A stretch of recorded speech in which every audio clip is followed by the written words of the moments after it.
May 29, 1943. RAF Alconbury, England. 7 YB-40. Flying fortresses of the 9th Bomb Group's 37th Squadron sat on the hardstands, their crews conducting final pre-flight checks before their first combat mission. These experimental gunships, bristling with up to 1650 caliber machine guns, represented the Army Air Force's desperate attempt to solve the escort problem that was bleeding the 8th Air Force wide over Germany. Instead of providing the solution, they would reveal a fatal flaw in the B-17's design that had been killing American airmen since the first raids into occupied Europe. The problem was deceptively simple, yet catastrophically lethal. Two waist gunners stood directly opposite each other in the B-17's narrow fuselage, manning flexible 50 caliber machine guns through open windows on each side of the aircraft. In the chaos of combat at 25,000 feet, with temperatures plummeting to 60 degrees below zero, wearing bulky sheepskin-lined suits, flak armor weighing 30 pounds, and parachute harnesses, these men repeatedly collided with each other while trying to track German fighters attacking from the beam. Oxygen lines disconnected in the melee, leading to hypoxia and death within minutes. Ammunition belts tangled, jamming guns at critical moments. Men died not from German bullets, but from their inability to defend themselves due to fundamentally flawed aircraft design. What followed over the next 18 months would represent one of the most important design evolutions in military aviation history. Through bitter combat experience, systematic analysis of losses, and rapid industrial adaptation, the B-17 would transform from a vulnerable target into the most heavily defended bomber of World War II. The modifications, particularly the revolutionary staggering of waist gun positions, would save thousands of American lives and contribute decisively to achieving air superiority over Nazi Germany. The mathematics of death in early 1943 painted a picture of unsustainable attrition. Statistical analysis by the 8th Air Force's Operational Research Section revealed that the average B-17 survived just 11 combat missions before being destroyed. With crews required to complete 25 missions for a combat tour, the probability of survival stood at a mere 27%. These numbers translated into empty bunks in Nissen huts across East Anglia, personal effects, boxes shipped home to grieving families in small American towns, and replacement crews arriving from training bases in the United States faster than they could be adequately prepared for combat. The crisis had been building since the 8th Air Force began operations in August 1942. The pre-war doctrine of the self-defending bomber formation, developed at the Air Corps Tactical School at Maxwell Field, Alabama, had assumed that massed defensive firepower would make daylight precision bombing viable without fighter escort. This theory, untested in large-scale combat, was proving tragically wrong. German fighter pilots, particularly those flying the Focke-Wulf 980 and Messerschmitt Bf 109, had developed tactics that exploited every weakness in the Flying Fortress's defenses. The waist gun positions represented the most glaring vulnerability in the B-17's defensive scheme. Originally designed in the late 1930s and tested only in peacetime conditions, these positions had never been subjected to the sustained combat conditions encountered over Germany. The B-17E and F models carried two waist gunners who manned flexible 50 caliber Browning M2 machine guns through open windows measuring approximately 2 feet by 3 feet. The fuselage at this position was barely 10 feet wide, tapering toward the tail. With two men standing directly across from each other, each trying to pivot and track fast-moving fighters while wearing bulky equipment, collision was inevitable. The environmental conditions at operational altitude compounded the design problems exponentially.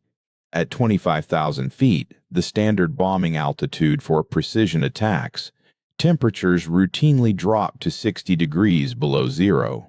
200-mile-per-hour slipstreams howled through the open windows, flash freezing any exposed skin in seconds. Ice formed on gun mechanisms, oxygen regulators, and ammunition feeds. Gunners wore silk gloves under wool gloves, under leather gloves, under electrically heated mittens, but they still lost fingers to frostbite when forced to clear gun jams with bare hands. Combat reports from early 1943 documented the mounting crisis. During the January 27th raid on Wilhelmshaven, the first American attack on Germany itself, waist gunners reported severe difficulties engaging enemy fighters due to mutual interference. The March 6th attack on the Ertner ball-bearing works saw multiple B-17s unable to defend against beam attacks because waist gunners had become entangled with each other during violent evasive maneuvers. The YB-40 program had emerged in September 1942 as an interim solution to the escort problem. With long-range fighters like the P-51 Mustang still in development, bomber formations penetrating deep into Germany faced Luftwaffe fighters without protection once their short-range P-47 Thunderbolt escorts turned back at the German border. Lockheed's Vega subsidiary received the contract to convert standard B-17Fs into YB-40 gunships. The modifications were extensive. A second Sperry dorsal turret installed in the former radio compartment, twin gun mounts replacing single waist guns, a Bendix chin turret added under the nose, and the bomb bay converted to an ammunition magazine carrying 11,000 rounds. Additional armor plating protected crew positions. The first 13 YB-40s arrived at RAF Alconbury in early May 1943, assigned exclusively to the 9th Bomb Group's 327th Squadron.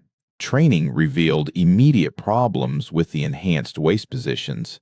Despite doubling the firepower, the twin-mount configuration actually worsened the space problem. During mock combat exercises, gunners repeatedly collided and fouled their equipment. The combat debut on May 29, 1943, targeting the submarine pens at Saint-Nazaire, France, proved disappointing. 7 YB-40s accompanied 96 standard B-17s on the mission. The gunships struggled to maintain formation with the standard bombers after they dropped their bomb loads. But most critically, combat reports documented severe problems with crew coordination at the waist positions. Post-mission debriefings revealed that waist gunners had been unable to effectively engage German fighters attacking from the beam.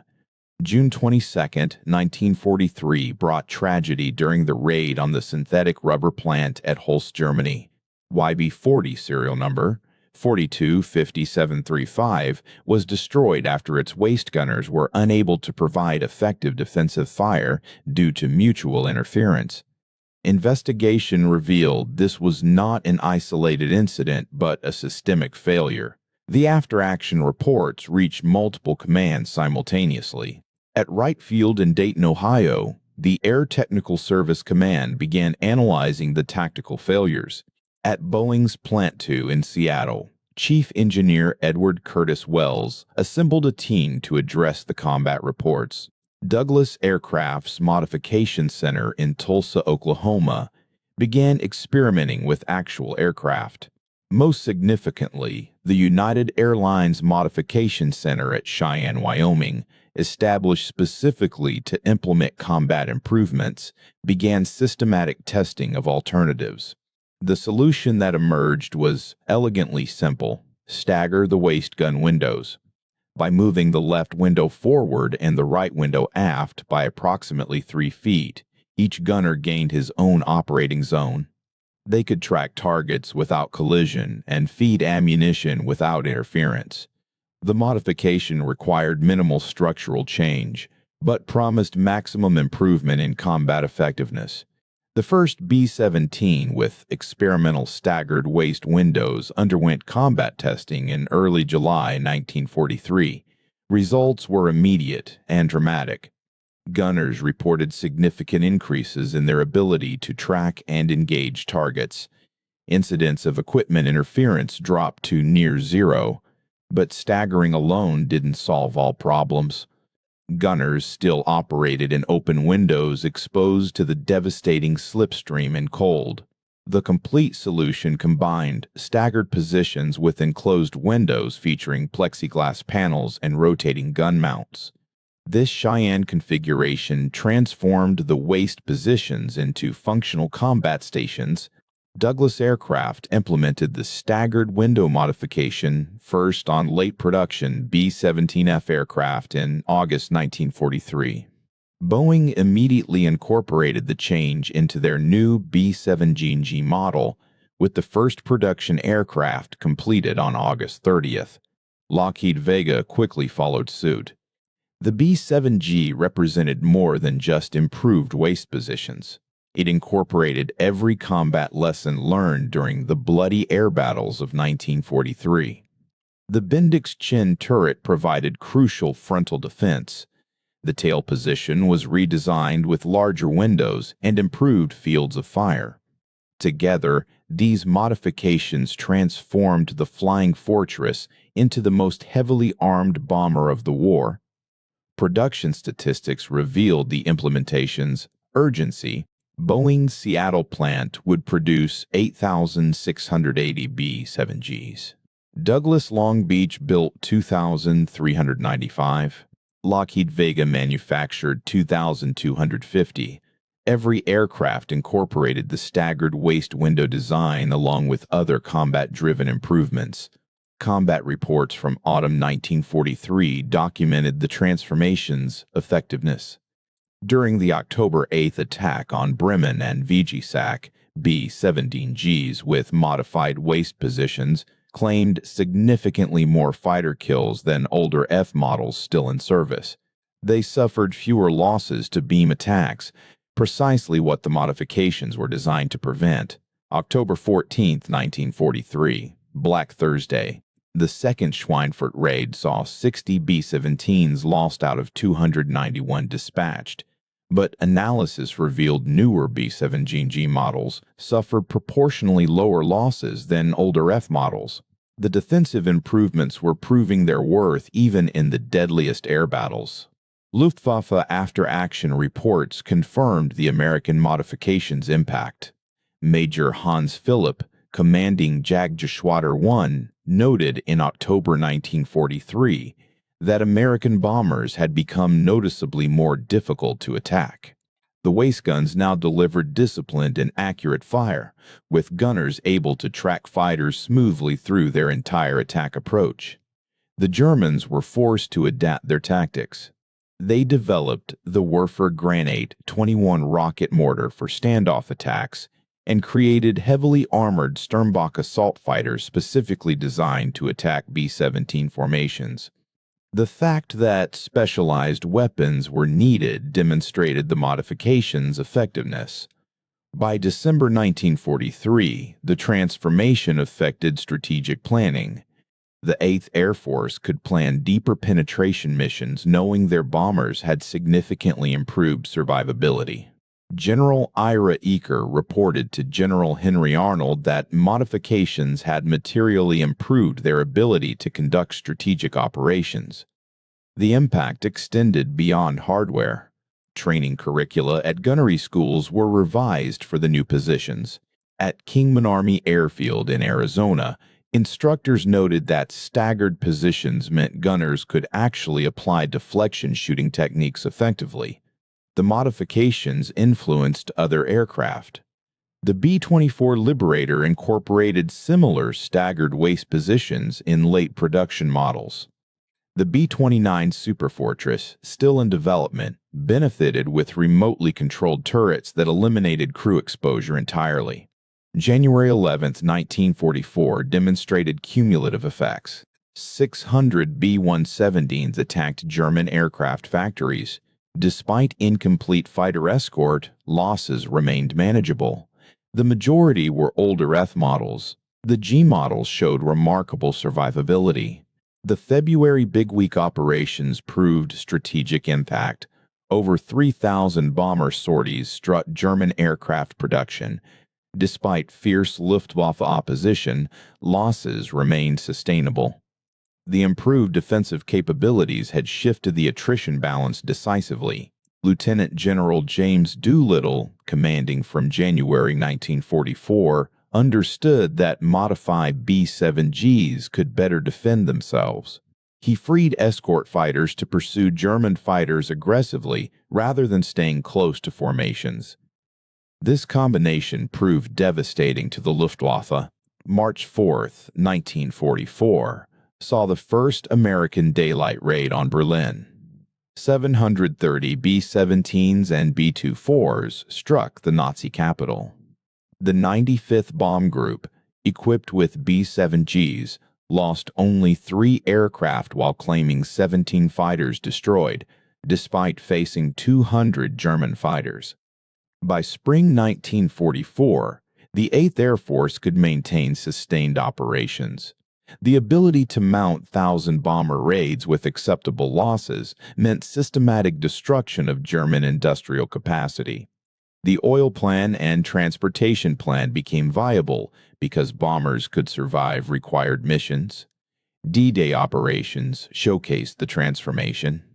The 8th Air Force flew over 2,000 bomber sorties supporting the invasion. Despite intense opposition, only 26 bombers were lost from all causes. The B-17G had become a reliable weapons platform. By summer 1944, the Luftwaffe faced an impossible equation. American bombers were harder to kill, while production replaced losses immediately. The modification had contributed to a cycle where improved defenses meant more bombers survived, requiring more German fighters to attack, resulting in more German losses. The human dimension became clear in tour completion statistics. In early 1943, completing 25 missions seemed impossible. By mid-1944, crews routinely completed 35 mission tours. Survival probability had more than doubled. August 1944 brought validation from German technical intelligence. Their examination of a crashed B-17G noted that offset waist positions provided effective beam defense. Accumulated modifications had transformed the aircraft from vulnerable target to formidable opponent. Production continued relentlessly. Boeing's plant 2 employed 44,000 workers, producing 16 B-17Gs daily at peak. The ability to rapidly implement improvements created a weapons system that evolved faster than enemies could adapt. The last B-7G rolled off Boeing's production line on April 13, 1945. Serial number 485974 represented the culmination of combat-driven design evolution. April 25, 1945 marked the final bombing mission. B-17Gs attacked Czech arms factories without loss. The modifications had worked. Combat lessons had been applied. The investment in blood had paid dividends in victory. Post-war analysis by the United States Strategic Bombing Survey concluded that B-17 evolution, particularly defensive position improvements, contributed materially to achieving air superiority. Staggered waist positions combined with other improvements transformed aircraft survivability. Financial accounting revealed the modifications' value. $20 million in modifications prevented loss of 800 aircraft worth $190 million, plus invaluable trained crews. Return on investment exceeded 10 to 1. The technical legacy extended beyond World War II. Every military aircraft since incorporated lessons from B-17 modifications. Crew workspace, environmental protection, and fields of fire became fundamental to aviation, human factors engineering. Veterans consistently emphasized the modifications' importance. At reunions, waist gunners testified to the difference between F and G models. Simple changes like offset windows meant the difference between life and death. Today, 12 B-7Gs remain airworthy worldwide. Visitors notice the offset waist windows and learn how combat experience drove innovation, how industrial flexibility provided decisive advantage, how simple modifications produced profound results. General Carl Spaatz provided the final assessment. The B-17G was designed not in factories but in combat. Every improvement came from crews who identified weaknesses through terrible experience. The staggered waist windows and other modifications transformed a flawed bomber into a war-winning weapon.